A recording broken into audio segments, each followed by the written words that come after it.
Stories of Robots. Chapter 1. The Terrible Tidybot. "Luke, you're the laziest boy in the world!" cried Mrs. Lively. His room was so untidy, she could hardly get in. "Look at all this mess," sighed Luke's mother, as she clambered over a pile of books, clothes and toys. Yeah. "All you do all day is play on that beeping computer," said Mrs. Lively, crossly. Luke wasn't listening. He had just reached level 12 on Android Attack. Now, "I've had just about enough, young man. You have 1 week to clean up this room or the computer goes," threatened Mrs. Lively. "I mean it." Luke heard that loud and clear. He couldn't possibly live without his computer, but cleaning his room would take forever. "What I need is someone to clean up for me." He spent the next 2 hours searching the internet for cleaning companies. They were all too expensive. Luke had almost given up hope when an advertisement popped up on the screen. Cyberstuff Products present the incredible Tidybot. It sweeps, it polishes, it shifts your junk. Free 14-day home trial, send no money. How can you live without it? Please allow 2 to 6 days for delivery. "That's just what I need," cried Luke. "It can clean my room, then I'll send it back." Just under a week later, the Tidybot arrived at Luke's house. He managed to sneak the box up to his room before his mother dashed past on her way out. "I want that room clean by the time I come back," she shouted. The front door slammed behind her. Luke had just 2 hours. He ran to his room and excitedly tore open the box. Wow! First, he read the instruction booklet. Then he aimed the remote control. The Tidybot was ready for action. Luke pressed a red button twice, and the robot to life. "Allow me to put away your clothes, sir." In minutes, all Luke's pants, shirts and socks were off the floor and neatly put away. Luke was impressed. He pressed button after button. The robot whizzed around the room, obeying every command. "Allow me to put your books on the shelf, sir. Allow me to vacuum your carpet, sir. Allow me to put away your toys, sir." In no time at all, the bedroom was cleaner than it had ever been. Luke couldn't wait to see his mother's face when she returned. He took a step back to admire the Tidybot's work. As he did, he heard a loud crack. The remote control was bent and broken. "How can I return this now?" But Luke had more important things to worry about. Breaking the control unit had made the Tidybot go crazy. "Allow me to put away your books, sir. It hurtled around the room until it was messier than ever. Allow me to put away your clothes, sir." Before Luke could stop it, the rampaging robot zoomed out of his bedroom and down the stairs. It went through every room in the house, leaving a messy trail behind. "Allow me to vacuum your carpet, sir.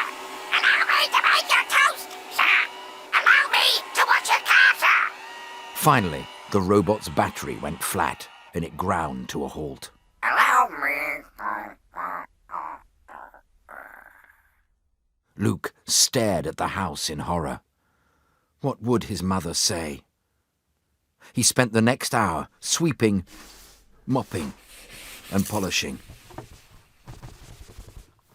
Then he repacked the robot and hid it in the shed. When he'd finished, he was so tired that he went to his bedroom to lie down. He was in for a shock. "Oh no, I forgot about this room." As he slumped onto his bed in despair, his mother returned. Look at this room, She cried, but Luke was so exhausted he didn't hear. Mrs. Lively shook her head as she carried off Luke's computer. You really are the laziest boy in the world, She said. Chapter 2.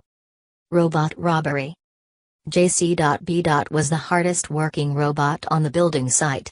He had 10 different tools, so he was always digging and drilling. But J liked the end of each day best.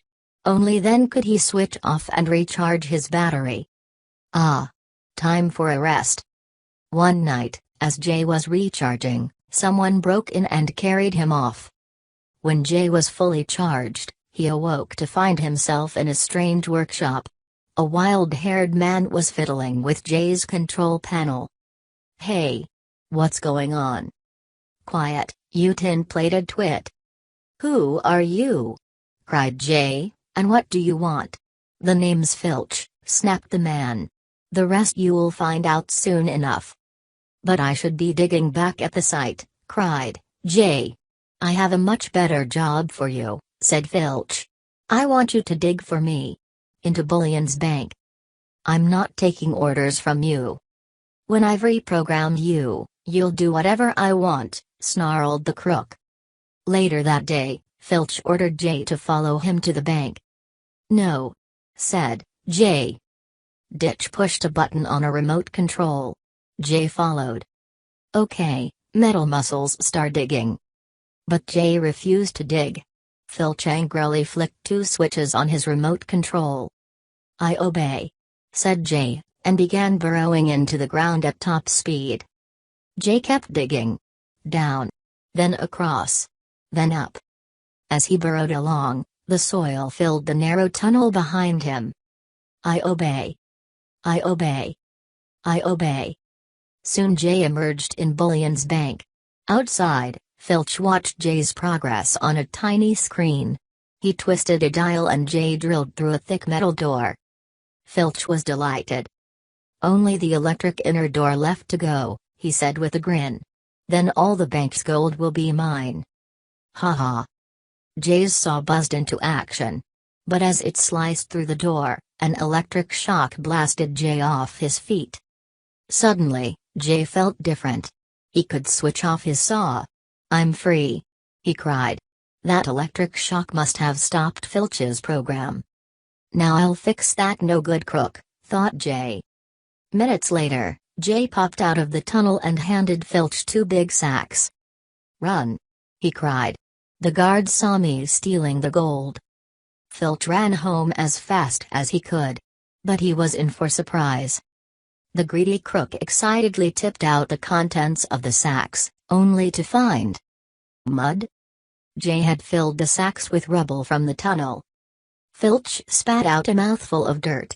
That's the last time I trust a robot, he shouted. Chapter 3. Robot Racers. If only. Botsville. Road Race. Tomorrow. First prize a deluxe robo makeover. Squeaky the cleaning robot hated his job. He was out in all weather, sweeping streets. What he really wanted was to win the Botsville road race. The winning robot would get a new memory chip and a head to wheel polish.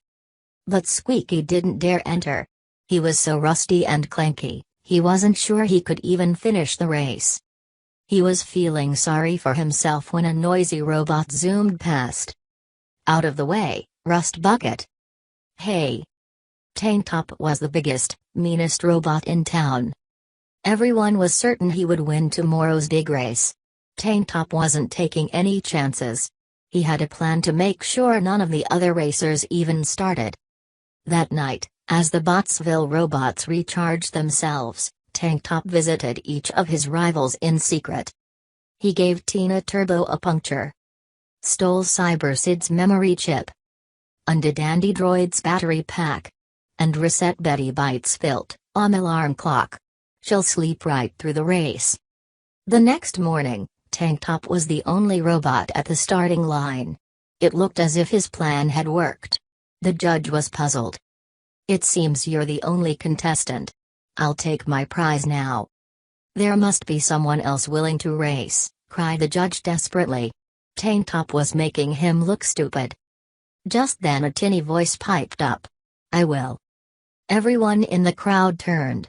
Is that Squeaky? Said someone in amazement. You? What chance have you got? I'd still like to try. Squeaky's joints were feeling especially stiff today, but he couldn't miss this chance. Very well, said the judge. With a sigh of relief. Robots, on your marks. Tank Top hadn't bothered to charge up his battery that morning. But he was confident he could still beat Squeaky. Get set. Bang. The robots set off on their lap of the town. Tank Top raced off with a roar and Squeaky clattered off in hot pursuit. As soon as he was out of sight of the crowd, Tank Top opened a flap in his back. Ha ha. These nails will slow down that robo-wreck. By the time Squeaky spotted the spiky trap, it was too late. Luckily, Squeaky was so old that his wheels were made of solid rubber. They didn't burst and he was still in the race. Ouch! I'll show that cheat, thought Squeaky. He put on a burst of speed. Soon, he'd caught up with Tank Top. Let's see you get out of this, boomed Tank Top, as he opened another compartment. Oil. Squeaky shut his eyes and hoped for the best, as he slithered and slid all over the road. Oh. Crash. Squeaky was left battered and dented, but at least he was still in one piece. He tried to get up and found he couldn't move. His joints were too stiff. Now I've lost for sure. As he sat there, Squeaky realized what he needed was all around him. Unwinding his hose, he guzzled up every last drop of oil. Ah! That feels good. Soon, Squeaky was back on his rival's tail. Tank Top was running out of power fast. But Tank Top still had one trick up his sleeve, his telescopic arms. He reached out to Squeaky's front wheel and undid the screw.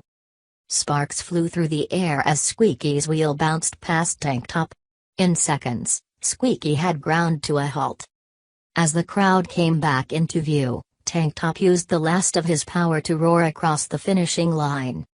Flash. I've won. Ha ha. Tank Top was already boasting to the crowds as poor old Squeaky was carried across the line. Congratulations!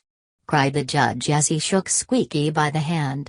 Well, I suppose I almost won, Squeaky sniffed, sadly. Not almost, said the judge. You did win. Look.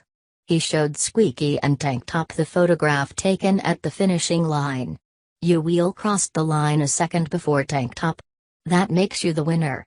Squeaky clunked with delight, the crowd cheered and Tank Top blew a fuse.